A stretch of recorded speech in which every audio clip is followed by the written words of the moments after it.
Bueno, muchísimas gracias por su presencia aquí. Les hemos entregado unas carpetitas. En la solapa derecha tienen una página en blanco por si quieren anotar alguna pregunta o si inclusive tienen alguna pregunta durante la conferencia, la pueden hacer. Mi nombre es Cristina Balinotti, yo soy doctora en psicología y he creado un pensum, es decir, un nuevo plan de estudios que durante 1 año y medio hemos comenzado con Humboldt para recibirnos de padres. Toda esta conferencia va a estar basada en ese innovador plan de estudios que se llama Universidad de la Familia, ahora sí, porque ahora tenemos herramientas para ser papá y mamá. Y el título que otorga es Capacitación para la crianza de los hijos y formación de una familia.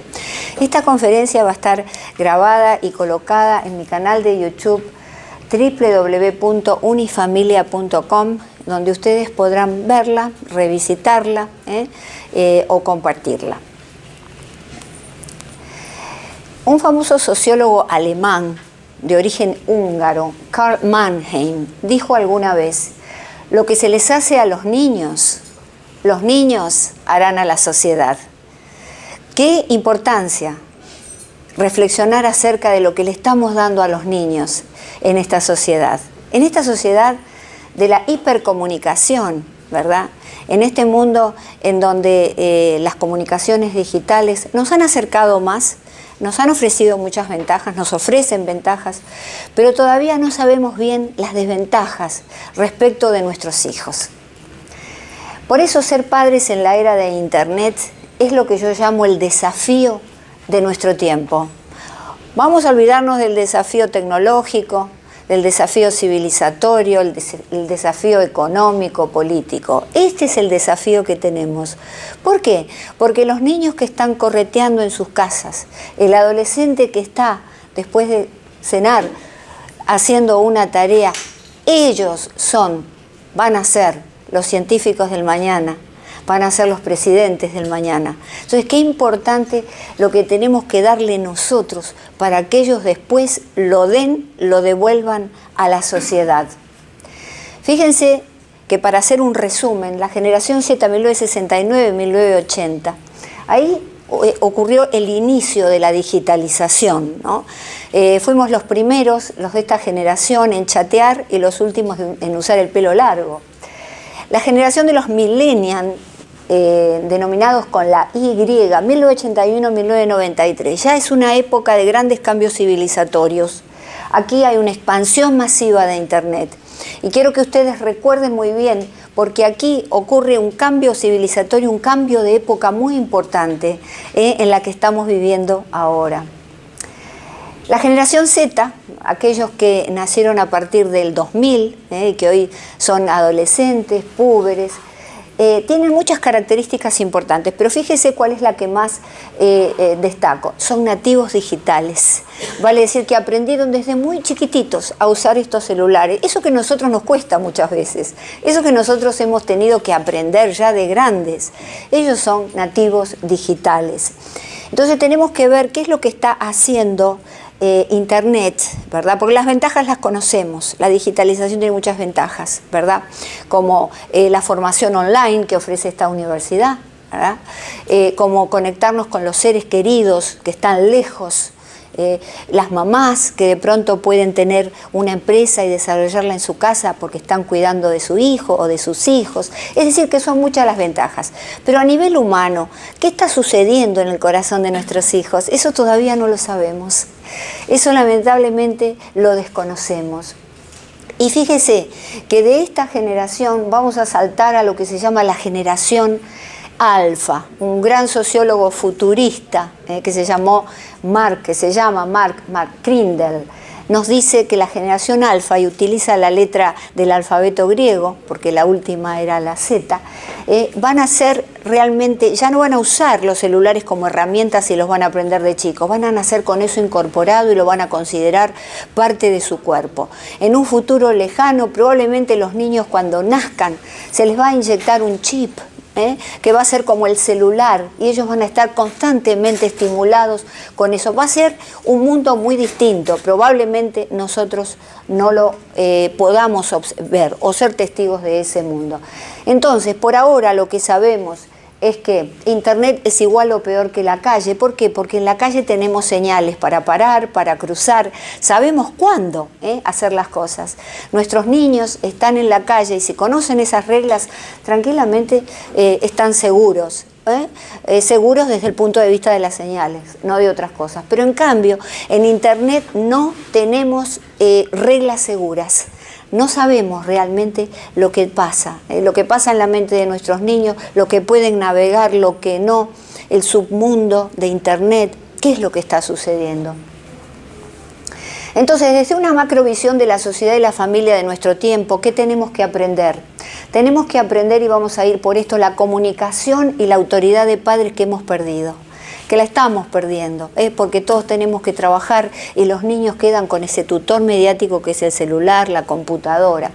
Tenemos que recuperar el adulto padre en nosotros, en una época en que todos queremos ser jóvenes. Recuperar ideales, recuperar el trato bueno en el hogar, aprender a tratarnos bien en el hogar. Valores éticos, principios morales. Un enfoque multicausal, no solamente hay una causa cuando alguien se enferma en la familia, averiguar qué es lo que está pasando más allá. Tenemos que contextualizar, aprender a contextualizar. Todo conocimiento es contextualizado, vale decir que siempre que sucede algo, sucede dentro de un contexto. ¿El nombre y el apellido? Todos los conocimientos que tenemos tienen que estar dentro de un contexto. Si queremos de pronto hablar sobre la tragedia, las tragedias y las comedias griegas, tenemos que conocer el pueblo griego. Y esta es una palabra que parece difícil, pero es muy fácil. Aprender a parentetización. La parentetización, ¿qué viene a ser? Entonces vemos primero la comunicación y la autoridad. ¿Qué clase de comunicación tenemos que recuperar? La comunicación funcional. Y ustedes me dirán, pero doctora, ¿qué es eso funcional? Que funcione, sí, pero que funcione bien. Porque en una familia caótica donde cada uno entra a la hora que quiere, come a la hora que quiere, pues tenemos una familia disfuncional. Si tenemos una familia en donde prevalecen los gritos, las malas palabras, los insultos o los golpes, tenemos una familia disfuncional. Si todos estamos reunidos en la mesa, cada uno con su celular sin hablar y sin mirarnos, tenemos una familia disfuncional. Y la indiferencia, el estar pero no estar, el estoy físicamente en mi casa pero mentalmente estoy en otro lado. Entonces ahora vemos cómo lo recuperamos y las cualidades que tiene. ¿Qué clase de autoridad recuperar? La experta. Autoridad experta parental es un concepto psicológico muy importante. ¿Cuáles son las cualidades de la comunicación funcional? Primero es dialogal, es el diálogo cara a cara, es el diálogo, lo que hemos perdido, diálogo que viene de a dos. Yo me siento cara a cara con mi hijo y dialogo. Ejemplificadora, porque hay padres que dicen, bueno, tenés que hacer tal cosa, pero cuando el hijo no está, van en sentido contrario. Es una pedagogía bipolar que le damos a los hijos. Hace esto, pero no me copies a mí que hago lo contrario. Dirigida por la caricia positiva. ¿Qué es la caricia positiva? Ustedes saben que hay caricias negativas. El golpe, el insulto es una caricia negativa. Pero bueno, si la aprendimos así desde chiquitos, para nosotros es nuestra forma de acariciar, de dar amor y recibir amor. La caricia positiva, por supuesto, es una caricia tierna, amorosa, con la palabra y con el tiempo. Cara a cara, sin duda, tenemos que estar cara a cara. Esta especie de corriente energética tan importante, ¿no?, entre los seres humanos, que es muy importante y determinante en nuestros niños. Cualidades de la autoridad experta.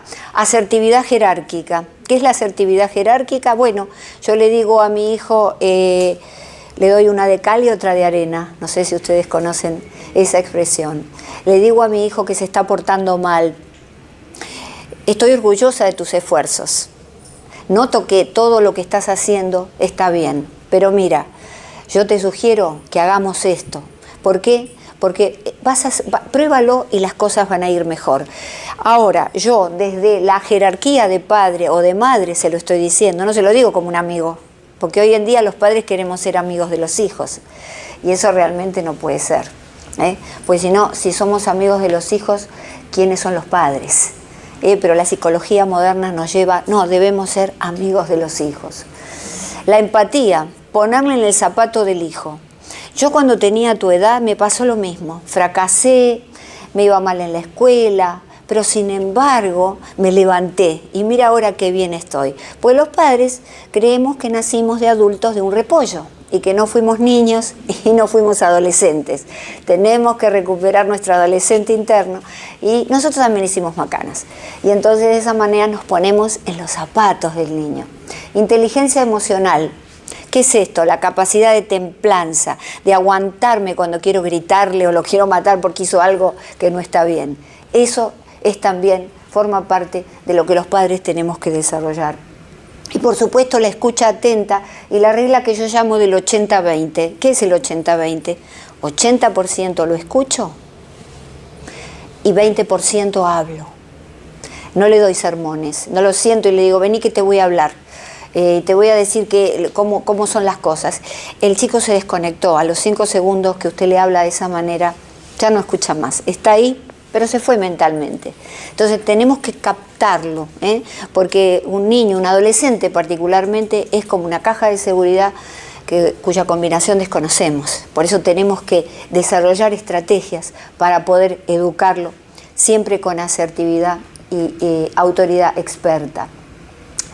¿Cuáles son las actitudes de los padres frente a la autoridad experta hoy en día? Autoritarismo, agresión. Esto nos viene desde siempre. Te pegan un coscorrón y los padres, nuestros padres, ¿no? Le criaban a los niños a través del golpe. Y decía, bueno, de vez en cuando un buen coscorrón, un buen cachetazo viene muy bien. Bueno, ¿qué pasa? En aquella época el mundo del niño era muy acotado. Hoy en día el mundo del niño es vasto, inmenso. No podemos actuar desde el autoritarismo y la agresión.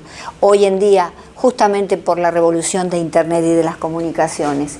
Y si no, nos vamos al otro extremo. Permisividad, miedo al hijo. El hijo pone la regla, disciplina al padre, yo hago lo que quiero en la casa. ¿Por qué? Porque no sea cosa que se traumatice y se vaya de la casa. Como ya pasó acá en Estados Unidos, que un niño de 13 años le pidió al juez cambiar de padres. Y el juez se lo concedió. Vale decir que estamos en un momento en que el péndulo se fue para el otro extremo. Y entonces esto es lo que debemos prestarle atención. La tercera opción es la autoridad experta, con todas las características que yo les di. Recuperar el adulto padre, en una época de borramiento de diferencias entre padres e hijos, adultos y niños. Entonces vemos al papá, que no sabemos si es el papá o el hijo con el hijo, y la mamá y la hija vestidas igual. Si esto fuera así, bueno, se visten igual, pero esto es la expresión externa de un conflicto interno de los padres, que quieren ser jóvenes eternamente y parecer como los hermanos de los hijos. Entonces, ¿qué sucede? Hay una confusión generacional. Y está muy bien cuidarse, y está muy bien estar delgado y usar ropa moderna. Pero si tengo un adolescente, por favor, no me voy a poner la misma minifalda que mi hija, ¿verdad? Estas cosas que parecen antiguas marcan una diferencia aún hoy en día en esta época. Recuperar ideales. ¿Qué es un ideal? Bueno, un faro en la distancia para el navegante perdido, el navegante que sabe que cuando hay un faro es porque está cerca a la tierra. Esos son los ideales que hemos perdido en un mundo de doctrinas, en un mundo de ideologías. Hasta hay ideologías de la moda. Acá los ricos y famosos nos dicen cómo nos tenemos que vestir. Entonces, esto es muy importante, porque como yo digo en uno de mis libros, un ideal no está hecho para ser alcanzado, está hecho para ser perseguido. Y en el camino transformarnos en mejores padres y en mejores personas. Está allí y lo seguimos. Tratarnos bien en el hogar. Bueno, esto es fundamental, ¿verdad? Porque una comunicación funcional siempre incluye la cortesía entre los miembros de la familia. Hoy en día llegamos a casa y con caras largas, Y reservamos la cortesía si es que la tenemos con los miembros de nuestro trabajo, los amigos, y en casa, bueno, en casa tratamos a todo el mundo mal. Es decir, esto lo tenemos que recuperar porque es el ejemplo que ven los niños. El Vygotsky, que fue un gran educador, creador de la teoría socioeducativa, nos dijo, junto con Bandura, nos dijo que los niños aprenden por la observación, la imitación de los adultos. Todo lo que nosotros hagamos, ellos van a absorber. Y entonces debemos ser corteses. La doctora Montessori, que ustedes habrán escuchado hablar, dice que los buenos modales son el aceite de las relaciones sociales. Es decir, en la sociedad tenemos que hacerlo, en el trabajo, en todos lados, es muy importante. Y yo digo en uno de mis libros que los buenos modales en el hogar son la miel que cura las congestiones emocionales. No hay nada que no se cure cuando nosotros ponemos una palabra de amor y de afecto con nuestros hijos. Aunque estemos cansados, aunque las cosas no nos hayan ido bien ese día. Muy importante el buen modal. No solamente, ¿por qué? No solamente estamos favoreciendo las relaciones familiares. Fíjese, ensaya ser cortés con tu familia. Todas estas fórmulas de cortesía, ¿no? Que las decimos en casa, no. Y fíjese que los dibujitos se refieren a situaciones sociales, externas, ¿no?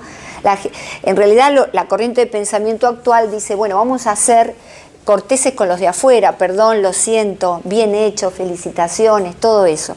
Pero sin embargo, estas frases usarlas en el hogar. ¿Por qué? Me dicen ustedes. Beneficios psicoorgánicos. Fíjese, cuando usted trata bien a los seres que ama, está a través de investigaciones en la Universidad de California, fortalece el sistema inmune, que es el conectado directo con las emociones. Es decir, que nos enfermamos menos. Desarrolla la autoestima básica, que es esa guía que le ponemos al niño para que las tragedias de la vida no lo lleven a una depresión o no lo lleven a sentirse mal o a fracasar. Desarrolla la compasión, lógicamente. Un niño que se lo trata bien, que se atiende sus necesidades, sus pensamientos, sus necesidades emocionales, va a ser un niño que se va a ocupar de los demás. Y la confianza neurológica. El sistema cerebral empieza a funcionar ya desde muy chiquititos a través de esa confianza, esa predisposición a estar tranquilo y a tratar bien a los demás. Beneficios orgánicos, seguimos, libera hormonas positivas, oxitocina, la hormona del amor, la hormona del enamoramiento cuando tenemos un hijo, cuando hacemos el amor o cuando queremos a alguien mucho, esa es la oxitocina. También libera hormonas como la dopamina, libera serotonina, un neurotransmisor, que es el neurotransmisor de la calma. Lo que necesitamos para dormir. Ahora se vende artificialmente en Walgreens la serotonina. Controla la presión arterial, se han hecho estudios y se ha visto que en familias donde se pelean mucho, gritan mucho, pues los miembros tienen una presión arterial muy alta. Reduce el cortisol, la hormona del estrés. Estamos menos, ya venimos en un mundo que nos está proponiendo un corrimiento, ¿no?, de un proyecto colectivo, en conjunto, un proyecto individual, un mundo de mucha competencia, donde hay mucho estrés. Y entonces no pongamos más estrés en el hogar. Enseñar valores y principios. Y acá se complica, pero yo digo, bueno, ¿cómo le enseño? ¿Qué es un valor? ¿Qué es un principio? ¿Qué es la moral? ¿Qué es la ética? Y acá es muy simple, esta es una fórmula para que apliquen en la casa. Los valores son subjetivos, personales, gobiernan nuestras conductas. Los principios son externos, universales, y nos gobiernan las consecuencias de nuestras conductas. Le doy una tercera posición, la teoría de los sentimientos morales de Adam Smith. No sé si alguno de ustedes lo escuchó, a Adam Smith. Él decía que lo que importa no son los principios, sino los sentimientos. Porque los sentimientos, si yo por ejemplo me divorcio con ira y con venganza, eso va a gobernar las consecuencias de mis acciones. Esta es otra manera de ver también las consecuencias de nuestra conducta. Bueno, Adam Smith fue conocido por el libro La riqueza de las naciones y fue un gran filósofo. ¿Cómo le enseñamos moral y ética? Bueno, La moral viene del latín mos y significa costumbre. Por lo tanto, la moral es el conjunto de costumbres sociales compartidas por todos, para no matarnos como especie. Tenemos costumbres, tenemos que tratarnos bien, de abrirnos la puerta cuando entramos a un restaurante, cosa que ahora se está perdiendo, ¿no? Y todas esas fórmulas de cortesía que ya no las hacemos, pero bueno, esa es la moral. Y la ética viene del latín ethos, la morada interior del hombre. En un comienzo era el territorio geográfico de los animales, inclusive del hombre. Y con el transcurso de los años terminó siendo la morada interior del hombre. Ambos están juntos. Y esto nos da entonces los principios morales y los valores éticos. Esta es la manera de enseñarle a nuestros chicos qué es una cosa y qué es la otra, porque los principios siempre van a ser universales, gobiernan las consecuencias de otra conducta, por lo tanto son morales, y los valores éticos son internos, esa voz que cuando ponemos la cabeza en la almohada, esa voz que nos dice hicimos bien, hicimos mal, que nos castiga o que nos premia, esa es la ética de adentro. Expertos en el desarrollo de las naciones, fíjese lo que dicen respecto de esto. Conciben que el desarrollo de una nación es como un triángulo. De un lado está la economía, del otro está la política. En la base, dicen los expertos, está la sociedad. Y entonces dicen que para que la economía se reinvierta y no quede el dinero en los bolsillos de corruptos, para garantizar la vigencia de las instituciones democráticas, en la base de la sociedad tiene que haber principios morales y valores éticos. ¿Dónde creen ustedes? ¿Dónde se aprende todo eso? ¿En dónde? En la casa. Entonces, lógicamente, nosotros a partir de esa base que es la sociedad, vamos a poder tener también una sociedad con una economía fuerte, con una política que garantice la vigencia de la democracia. Todo está en la casa. Aprender el enfoque multifactorial. ¿Qué es esto? La Organización Mundial de la Salud nos dice, el hombre es un ente biopsicosocial, es un ser biopsicosocial. Es un ser hecho de biología, es un ser hecho de una psicología determinada y es social. Entonces quiere decir que cuando, por ejemplo, acá en los Estados Unidos se usa mucho, una persona va al médico varias veces porque siempre está con resfríos y siempre tiene problemas con fiebre. Y el médico le detecta que tiene determinado determinada bacteria o determinado virus, le da o no le da un antibiótico. Pero no le pregunta cómo está en su casa, cómo está su relación con la familia, con los hijos. Porque a veces una persona que se está enfermando mucho es una persona que está pasando por un problema. Se le murió alguien que quiso, se divorció. Todo ese es el enfoque multifactorial. Entonces, la conducta humana, tenemos que recordar siempre, está formada por determinantes psicológicos, determinantes ambientales, determinantes sociofamiliares y determinantes biológicos. La biología es el ADN. Yo tengo una inclinación ya, por ejemplo, a deprimirme o a ser más triste. Determinantes ambientales. No es lo mismo una persona que vive en un país donde no hay mucha luz solar. Usted sabe que en esos países se desarrollan las depresiones estacionales. No es lo mismo una persona que vive en la montaña, que vive en el valle. La calidad del agua, la comida, todo eso influye.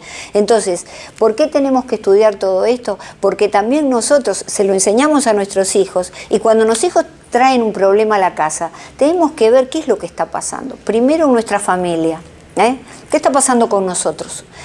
Para que él esté reaccionando así. No decir me salió mal, yo trabajo todo el día y el nene me salió mal. No, hay algo que yo generé también, porque todo es multifactorial. Aprender a contextualizar, ¿qué significa? Bueno, la contextualización ubica la conducta humana en relación con la familia, donde el individuo se desarrolló, la comunidad, la sociedad, el momento histórico en el que vive o ha vivido, y es un marco de circunstancias. Es modo iterativo y fractal, quiere decir que se va expandiendo. Nos dice cómo y dónde. Ustedes conocen las matrioshkas, ¿verdad? Bueno, Fíjese, vamos a ver, el niño que está acá creció en el marco de una familia. Esta familia creció en el marco de una comunidad. La comunidad está en el marco de la sociedad y la sociedad está en el marco de un momento histórico determinado. ¿Recuerdan cuando les dije que recuerden la fecha que comenzó en 1961? Hoy estamos en esa fecha, la posmodernidad. ¿Qué es la posmodernidad? Esta posmodernidad nació con la caída del muro de Berlín y el fin de la Guerra Fría en 1989. Hay un quiebre. Antes estaba la modernidad y ahora es la posmodernidad. Entonces dice, es una nueva filosofía de vida, caleidoscópica, hedonista, fragmentaria, narcisista y contradictoria. Exaltación de la imagen, relaciones caóticas y transitorias. Todo esto es esta época que vivimos en donde cada uno hace lo que se le da la gana. En donde ya no hay relaciones prolongadas. Recuerdan, antes teníamos amigos 20 o 30 años. Durante 20 o 30 años teníamos amistades. Ahora, lamentablemente, ya no tenemos más. Nos casamos rápido, nos divorciamos rápido, tenemos amigos transitorios. Eso es todo lo que vivimos ahora. Y entonces, ¿por qué la modernidad es así? Fíjese que Jean-François Lyotard, que fue el que escribió la posmodernidad, explicada a los niños, un poco tramposo porque era difícil, nos dice que en la posmodernidad había 4 grandes relatos que la gente seguía, como el faro del principio, y entonces seguir esos relatos le iban a dar a ellos la seguridad de encontrar la felicidad. Uno fue el relato cristiano, la felicidad se encuentra en el reino de los cielos, ¿verdad? Cuando alcancemos. El iluminista, alcanzaremos ese bien para todos, el fin de las lacras y de las enfermedades humanas, justamente a través de la razón. El relato marxista, hacia una sociedad sin clases, y el relato capitalista, la felicidad para el mayor número de las personas. Entonces vino Bauman, ¿no? Y dijo justamente que la modernidad, posmodernidad, para él es la modernidad líquida, es decir, 2 caras de una misma moneda. En aquella época, en donde estaban estos grandes relatos que finalmente fracasaron y el individuo actual se siente desesperanzado, está desencantado porque siguen los grandes problemas del hombre sin resolver. Y entonces la cultura en el mundo de la modernidad líquida es eso, las relaciones se nos van como el agua entre los dedos. Entonces la posmodernidad es centrífuga y la modernidad es centrípeta, nos lleva para afuera, mientras que la modernidad nos lleva para adentro. Estamos allí en la posmodernidad, todos frente a nuestros celulares, y antes, en la modernidad, estábamos siguiendo esos relatos. Era una época sólida, un poco a lo mejor excesivamente rígida, pero por lo menos no había el caos en el que hoy vivimos. Aprender a parentetizar eso, hacer la epogé. ¿Esto qué quiere decir? Los griegos ya hablaban de esta epogé. Hacer la suspensión de los juicios. No sé si ustedes en sus carreras o han estudiado. Vino Edmund Husserl, y habló de la epogé fenomenológica, la suspensión de los juicios, la suspensión de todas las creencias. En una época del etiquetaje, en donde nos gusta etiquetar a la gente con rótulos, qué importante que es aprender a suspender el juicio. Entonces, hagamos una epogé, pongamos el mundo entre paréntesis, no empecemos los prejuicios, no hablemos desde el prejuicio de los demás. Hacer paréntesis, como dijo, el sermón, ¿no es cierto?, de Jesús, no juzguemos para que no seamos juzgados, porque con el juicio con que juzgamos seremos juzgados. Y con la medida con que medimos, seremos medidos. Bueno, esto es algo cristiano, ¿verdad? Y aquí es importante saber qué prevalece más en el niño, ¿no? La naturaleza o la crianza. Y estamos aquí viendo esto desde una visión de la realidad, que tenemos que conocer un par de cosas importantes. Por ejemplo, los niños que matan, ¿no? ¿Qué prevalece más? ¿La naturaleza o la familia? Vino con un ADN agresivo o la familia lo hizo agresivo? ¿Qué es lo que pasa detrás de eso, verdad? Pues tenemos que preguntarnos estas cosas para conocer, para hacer una epistemología de la familia. ¿Qué quiere decir esto? Episteme es ciencia, quiere decir un conocimiento del conocimiento familiar. Tenemos que formarnos. Esta es una época de mucha información y de poca formación. Tenemos que formarnos para ser padres, de ahí que viene Universidad de la Familia, ahora sí, y ofrece justamente estos conocimientos bajados a la tierra. Entonces, ¿qué prevalece, el ADN o cómo yo crié a mi bebé? Jean-Claude Filloux, que fue un filósofo pedagogo francés, muy influyente, yo lo estudié en mi carrera en Buenos Aires, por 30 años estuvo visitando Argentina, escribió en uno de sus libros, este es el más importante, La personalidad.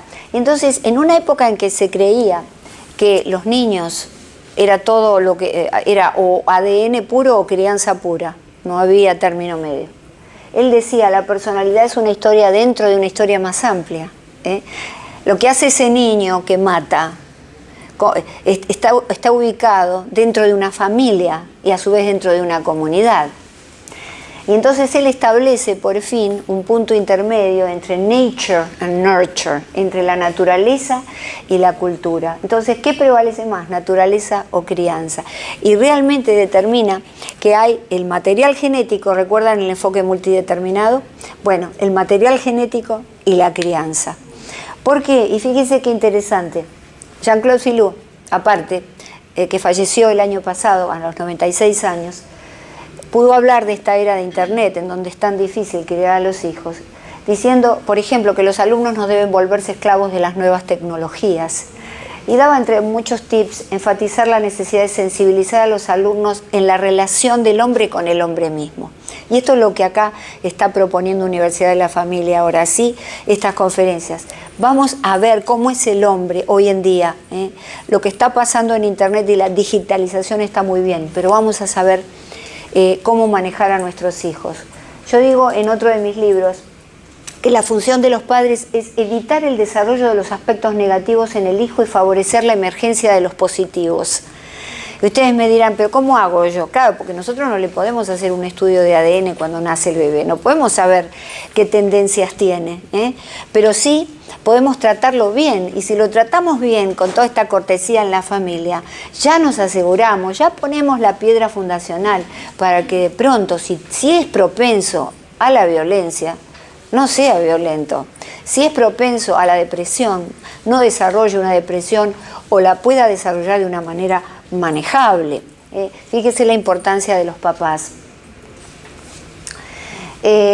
¿Por qué? Porque el doctor James Fallon, que es un neurocientífico de la Universidad de California, escribe este libro, se llama El psicópata interno, y él trabaja con el gen MAOAL, que es el gen de la violencia. Usted sabe que se descubre esto, ¿no? Y se descubre en un equipo de investigadores en Australia, que el gen de la violencia es el gen guerrero, y lo tienen mayoritariamente los hombres. Pero esto existe. Nosotros podemos tener un hijo con un gen violento, y si le damos un hogar violento y le gritamos y lo insultamos, bueno, es la fórmula perfecta. Una bomba de tiempo. Exactamente, una bomba de tiempo. También él descubre para su libro que el gen CDH13 es el que interviene en el proceso de agresividad y en el desarrollo del déficit de atención con hiperactividad. Así que todas estas cosas nosotros las tenemos que saber, porque el chico con este gen, el gen CDH13, va a ser un chico mucho más agitado, mucho más propenso a los comportamientos reactivos, ¿verdad? Entonces tenemos que tenerlo en un hogar tranquilo. Qué complejo ser padres, ¿verdad? Nos damos cuenta, nosotros queremos que con la intuición es suficiente, con la gana de tener un hijo es suficiente, y nos damos cuenta que es la carrera más importante de nuestra vida y la actividad más importante de nuestra vida. Y entonces James Fallon descubre que él es un psicópata. ¿Por qué? Porque las neurociencias hoy descubren que el cerebro del psicópata tiene el área de las emociones apagado, por decirlo simplemente. Entonces no pueden sentir. A un psicópata se lo coloca en una resonancia magnética funcional y se le muestran fotos de niños siendo abusados y no tiene reacción alguna. Ese cerebro no se prende porque las resonancias magnéticas funcionales son videos del cerebro en movimiento. Entonces en esa zona del cerebro no hay luz. Y él descubre, porque se hace un fMRI de su propio cerebro, que es un psicópata, y se pregunta, ¿qué pasó en mi vida? ¿Qué pasó que yo, si bien soy una persona que tengo no muy buen contacto con la gente, si bien yo tengo ciertas características desadaptativas, he logrado ser un buen científico, he logrado tener hijos, cuidarlos, quererlos? Y entonces él se contesta, he tenido padres amorosos que me dieron un hogar estable, que me quisieron, que me respetaron. Y este es el cerebro que vemos. El cerebro normal, esta es toda el área de las emociones y usted ve que acá hay luz. El cerebro del psicópata, fíjese, no hay luz alguna. Está como si apagamos la luz acá. Entonces, ¿es responsable? Bueno, es su cerebro. Es responsable porque él conoce la diferencia entre el bien y el mal. Por supuesto, es imputable en caso de los crímenes, ¿verdad? Y entonces acá nos metemos en el cerebro del adolescente, porque queremos saber quién es nuestro hijo, ¿no? Y las neurociencias, fíjese, usted cree, las neurociencias ahora están hablando sobre el cerebro adolescente en términos realmente con unos descubrimientos terribles, que ahora les voy a comentar.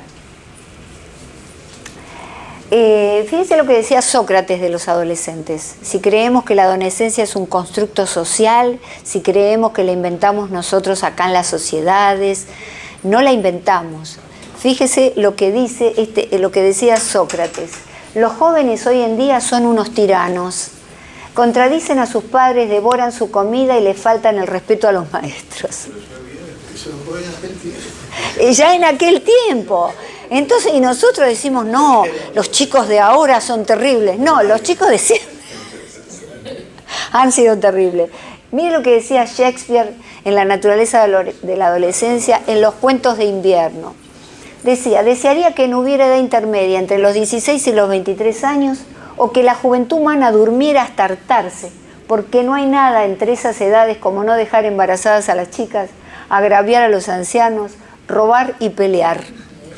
Esto lo decía en Winter Tales, en los cuentos de invierno, ¿verdad? Y finalmente decía, porque si no, que otra persona que tenga el cerebro como ellos puede salir a cazar con este frío, con este tiempo, ¿verdad? Es decir, que a lo largo de la historia del hombre, el cerebro, y hoy por suerte las neurociencias lo están descubriendo, a través de estos fMRIs. La profesora Sarah Jane Blackmore, profesora de Ciencia Cognitiva, Universidad del Colegio de Londres, es una neurocientífica, acá la tenemos. Y ella escribe varios libros, Las claves de la educación, Cómo aprender el cerebro. Y este interesante, The Secret Life of the Teenager Brain, la vida secreta del cerebro adolescente, ¿no? Y ha hecho infinidad de trabajos a lo largo de muchos años, ¿verdad? Con estos fMRI funcionales. Entonces ella nos dice que el cerebro adolescente no es igual que el del adulto, que todavía no está desarrollado como el del adulto. ¿Qué es la neurociencia? Para darles un poquito más de explicación, intenta descubrir cómo funcionan un conjunto de células neuronales en el encéfalo para producir la conducta y cómo el ambiente influye en esa conducta. Entonces la neuropsicología del cerebro adolescente que nos habla la profesora Blackmore. Fíjese, este es un corte longitudinal del cerebro. Este es el cerebro como si yo lo corto en el medio y lo corro. Y entonces vemos ahí en la intimidad del cerebro límbico, lo que está apagado en el cerebro de los psicópatas, que está en rojo. Es la única zona activa. El circuito de recompensa-placer en el adolescente está altamente desarrollado. Por eso toman tantos riesgos, ¿verdad? Lo que no tienen desarrollado y sí tenemos nosotros es el prefrontex cortal, es decir, la corteza prefrontal. La corteza prefrontal, la zona en azul, es importantísima y es el cerebro que nos hace ser seres humanos. ¿Por qué? Porque aquí, en el cerebro límbico, están todos los impulsos. Yo quiero tirarme de un edificio a la piscina, como hacen los adolescentes, y toman mucho riesgo. Y bueno, pero no está corteza prefrontal, que es la zona con la que pensamos y tomamos decisiones y controlamos las emociones. No está en el adolescente desarrollada. Y entonces por eso no pueden tomar ninguna decisión adecuada. Y uno dice, pero qué barbaridad, no sé cómo pararlo. Está haciendo una macana atrás de la otra. Claro, no lo puede hacer desde el punto de vista de las neurociencias y de la conformación fisiológica de su cerebro. ¿Por qué pasa esto? Porque la sustancia blanca cerebral que se desarrolla cuando el niño nace y empieza a recorrer lentamente, a bañar desde el cerebelo todo el cerebro, llega a la zona de la corteza prefrontal a los 30 años. Entonces nosotros los mandamos a los niños a los 17 a vivir solos en los dormitorios de las universidades y pasa lo que pasa. Vale decir, la adolescencia se extiende de acuerdo con todas estas teorías y todos los laboratorios del mundo que siguen a Sarah Blackmore hasta los 30 años. Cuando tenemos la capacidad para tomar decisiones correctas, cosa que es muy difícil muchas veces, ¿verdad? Antes de esa época. Entonces, ahora ya tenemos un conocimiento mayor de lo que es el cerebro del adolescente. Por eso, el adolescente vive en proceso primario. ¿Qué es el proceso primario en psicología? Bueno, yo quiero algo y lo tengo. El bebé llora, hay que darle de comer. El niño quiere algo y hay que dárselo. El proceso primario es cuando nos levantamos a la mañana. Yo siempre digo, no me llamen a esa hora porque estoy a proceso primario. Quiero desayunar, todavía estoy dormida. Es un tiempo de obnubilación del cerebro humano.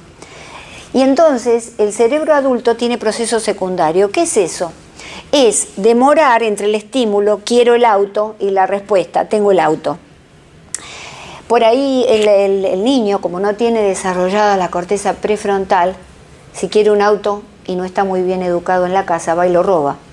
Nosotros sabemos que tenemos que trabajar muchos años para lograr el dinero para comprar el auto. Entonces, esperar es muy importante. De ahí que hay que enseñarle a los niños de pequeños este proceso de espera. ¿Por qué? Porque cuando llegan a la adolescencia, ya naturalmente no lo tienen. Y va a estar toda esta eclosión de querer hacer lo que se me da la gana, de tomar muchos riesgos para sentir placer. Es decir, qué importante todas estas cosas que estamos develando.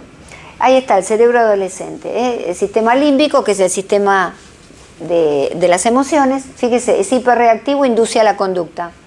El córtex prefrontal es el análisis, las decisiones razonadas que tenemos a los 30 años cuando somos adultos. Está inmaduro y no frena la conducta. Entonces este es el gran problema de los adolescentes y debemos conocer su cerebro.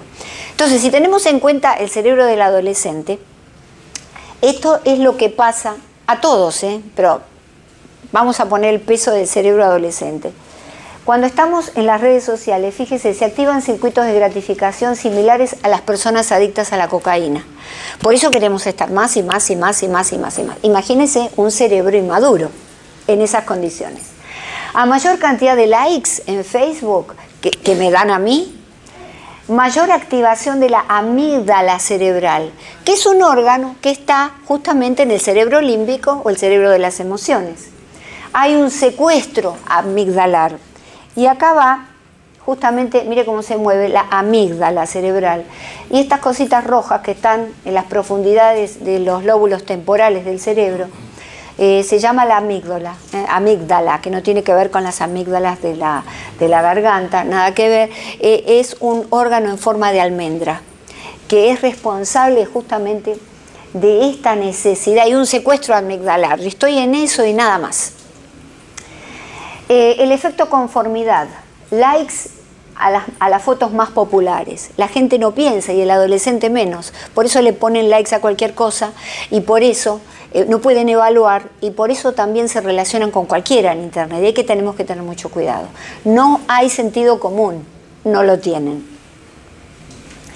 Hay trastornos producidos por el uso indiscriminado de internet y de los celulares. El FOMO, Fear of Missing Out. ¿Qué es esto?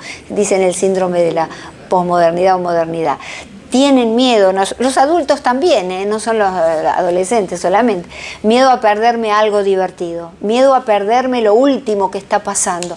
Y entonces sube la ansiedad, porque estos son trastornos de la ansiedad, se están viendo en los consultorios de los psicólogos, en donde van con trastornos de ansiedad y están siempre con el celular, viendo a ver qué es lo nuevo, a dónde puedo ir, a qué evento, a qué lugar, a ver si me invitan, si no me invitan. Y también otro trastorno es la nomofobia. Es la fobia, como toda fobia, un trastorno de ansiedad, a estar separado del celular.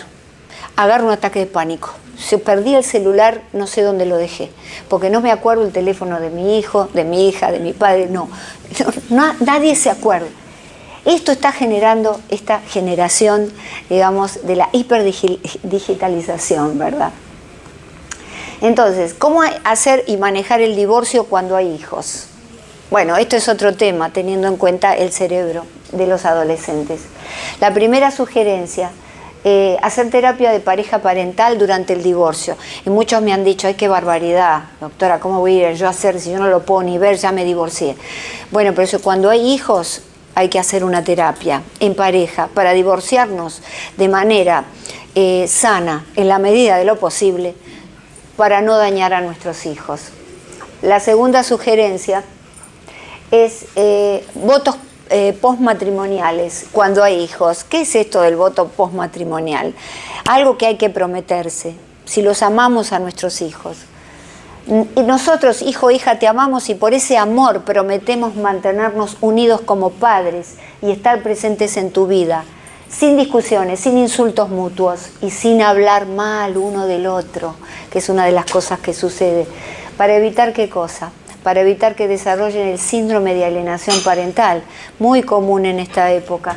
Cuando se excluye al padre, ya sea por su voluntad, el padre se va, pero en el 90% de los casos el padre no se va. Es la madre que le habla mal, le lava el cerebro, y tu padre es una porquería, y tu padre es esto y lo otro. Finalmente, el niño, que necesita tanto al padre como a la madre, termina poniéndose a favor de ese padre ausente.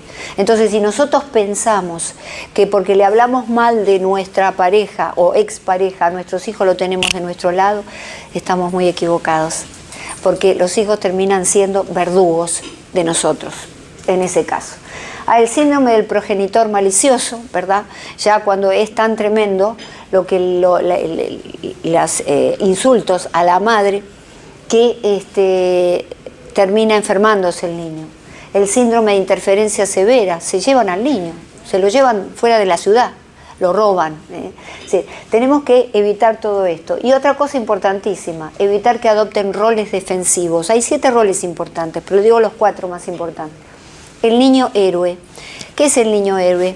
Es el niño cuando los padres estaban divorciando en la casa, y se llevaba el hermanito al cuarto, porque los padres gritaban, le pedía por favor, papá, mamá, no peleen, porque a nosotros no nos gusta. Es el niño que asume un rol adulto, que no le corresponde pero lo asume. El niño perdido, ¿verdad? Que es el niño que no estudia nunca y que está en la luna. Se está defendiendo de una situación crítica entre los padres, ya sea dentro de la casa, cuando es disfuncional, o durante o después del divorcio, cuando es contencioso. El niño mascota, ojo con esto que nadie habla. El niño que es el payasito de la casa, el que está siempre contento, el que nunca tiene problemas, siempre está haciendo chistes, y entonces nosotros decimos, qué bien que lo tomó el nene el divorcio. Está realmente contento, siempre está haciendo chistes, y en realidad está con un problema. Este niño está ocultando una depresión. Sobre todo si cambió la conducta abruptamente, ¿no? Si la conducta la cambió abruptamente después del divorcio. Pero también si tenemos una familia que no está muy funcional y este niño comienza esas conductas, el payasito de la casa. Es el niño justamente que se oculta detrás de la comedia el sufrimiento que tiene. Y por supuesto el niño oveja negra de la casa, tú que te portas mal, que haces la tarea mal, que eres el peor, en la familia eres el único que está así. Ojo, estos niños que son los únicos en una familia entre comillas estable y que emergen como oveja negra, son lo que se llama en psicología el síntoma emergente de una familia disfuncional. Todos estamos bien, resulta que todos nos adaptamos a nuestra disfuncionalidad, pero viene ese niño y no se adapta. Y entonces es el niño problema. ¿Cómo evitar que tu hijo se transforme en un ser violento? Hemos visto muchos chicos asesinar, muchos chicos autolesionarse, suicidarse también. Fíjense, en Biología de la Violencia, Dreva Niehoff, que es neurobióloga, escritora científica, dice, la mayor lección que hemos aprendido del estudio del cerebro es que la violencia es el resultado de la interacción entre el cerebro y su entorno, entre el cerebro del niño y el entorno familiar. El cerebro sabemos que es un órgano social, se desarrolla a partir de la interacción con los demás. Pero ojo, podemos desarrollarlo negativamente si la interacción es negativa. El doctor Luis Cosolino, esto es muy importante y muy interesante, en el libro que se llama, fue un psicólogo de la Universidad de Pepperdine, Neurociencias de las Relaciones Humanas, también explora el campo neurocientífico. Nos dice que cuando un bebé que recién nace le falta contacto físico, afecto, amor, el sistema neuronal, las neuronas que empiezan a funcionar, serán dirigidas por la adrenalina y el cortisol. Quiere decir que va a ser un chico estresado, naturalmente estresado. Y ustedes me dicen, ¿pero qué quiere decir esto, falta de contacto? Yo cuando tengo un bebé lo acuno. Falta de contacto. Acá en los Estados Unidos se utiliza mucho dejar llorar a los niños. Vamos a dejar que se autoconsuele, porque total tiene que crecer, tiene que hacerse adulto. Es una barbaridad esto que está sucediendo de dejar llorar a los niños. ¿Por qué? Les voy a contar algo. Ustedes saben que el embarazo no termina con los 9 meses cuando el niño nace, y esto es algo que tampoco se habla habitualmente. Existe lo que se llama un año posterior al parto de embarazo extrauterino. ¿Por qué? Porque nacemos muy vulnerables y así como el cangurito le sale y va a la bolsita, bueno, nosotros vamos a los brazos de mamá. El segundo útero son los brazos de mamá y entonces no podemos tenerlos, digamos, por más que le demos la mamadera a tiempo, le cambiemos el pañal, si lo dejamos llorar, estamos disparando a un niño que le va a predominar la adrenalina y el cortisol y puede ser un niño violento. En cambio, el afecto, contacto físico y amor dispara un sistema neuronal dirigido por la serotonina que activa el placer, y el placer es muy importante. Los brazos son muy importantes. Llevar al niño, la teoría del porteo, no sé si ustedes lo han escuchado. Por ejemplo, en la panza de mamá, el niño se mueve con mamá todo el tiempo. Y entonces, en ese año posterior al parto, tiene que mamá llevarlo, portarlo, el olor de mamá, la voz de mamá, el latido cardíaco de mamá. Pero claro, ¿qué pasa? Que todo esto, que es tan primigenio, tan antiguo, y que antes se hacía naturalmente, lo estamos bastardeando, porque estamos en esta sociedad producir, ser exitosos. ¿Somos culpables? No, no somos culpables, estamos llevados por esta corriente de la posmodernidad, pero podemos ser responsables. Podemos, sabiendo esto, empezar de a poquito a cambiar las cosas en la medida de las posibilidades de cada uno de nosotros. Jane Prescott se pregunta sobre el origen de la violencia neuronal, es el director del Instituto Nacional de Salud y Desarrollo Infantil de los Estados Unidos.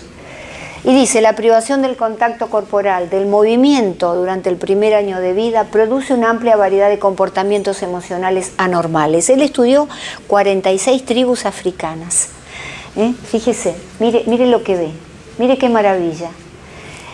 Él descubre que en estas tribus hay paz, no hay niños violentos. ¿Por qué? Porque las madres los llevan así, como ya no los queremos llevar nosotros. El cochecito y la nani y dejarlo por allá. Esto es lo que el niño necesita. Es un comportamiento altamente primitivo, es un comportamiento no primitivo, perdón, primigenio, que nosotros hemos perdido. Y acá vemos al abuelo que lo lleva. Estas son las telas que yo le digo, que hay que llevarlo al niño. Preferentemente la mamá, pero bueno, entendemos la realidad nuestra. Pero por lo menos alguien. Tiene que ser una persona constante, no alguien que cambie, no una nani hoy, mañana otra, pasado otra. Vamos a hablarle a nuestras generaciones futuras y a decirle a nuestras hijas, si tienen una gran vocación, ahora las nenitas de 2, 3 años, el día de mañana, desarrollen su vocación, no tengan hijos. Y después cuando tienen el tiempo para estar en esos años fundacionales con el nene, ahí lo tienen. pero si no, no. ¿Por qué? Porque la cultura, particularmente a la mujer, nos dice que tenemos que hacer de todo. Ser buena madre, buena amante, trabajar, ganar como el marido, tener hijos, porque el destino de la mujer es tener hijos. Y no es así, tenemos que darle el permiso de decir, si no estoy preparada, porque no me puedo quedar con mi niño, no voy a tener un niño ahora. Pero eso es a futuro, desde ya que nosotros estamos en esta vorágine. Y podemos hacer algunas cosas, podemos incluir cosas importantes. Con estos tips que yo le doy, ir a la casa a reflexionar y en lo poquito que pueden cambiar la situación. John Bowlby, que fue un gran psiquiatra inglés, fue el que desarrolló la teoría del apego. Y dice que él descubre en las comunidades más primigenias que es una estrategia para la salud y la supervivencia. Esto quiere decir, ¿no?, que estar con el niño, estar con él cuando corresponde, tenerlo en los brazos, llevarlo, cumplir todos estos pasos que en el pensum de Universidad de la Familia se ven, todas las cosas que no conocemos de la psicología del bebé, que debemos saber, es una estrategia para que el niño sea más sano y para sobrevivir.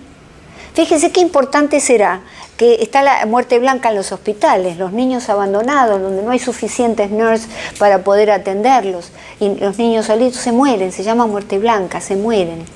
Se mueren porque no tienen esto del contacto físico, que estamos perdiendo en esta sociedad. Entonces, por favor, el contacto físico es lo que nos hace ser seres humanos cuando criamos a nuestros niños. Jane Prescott se pregunta, ¿es la crianza actual pacífica?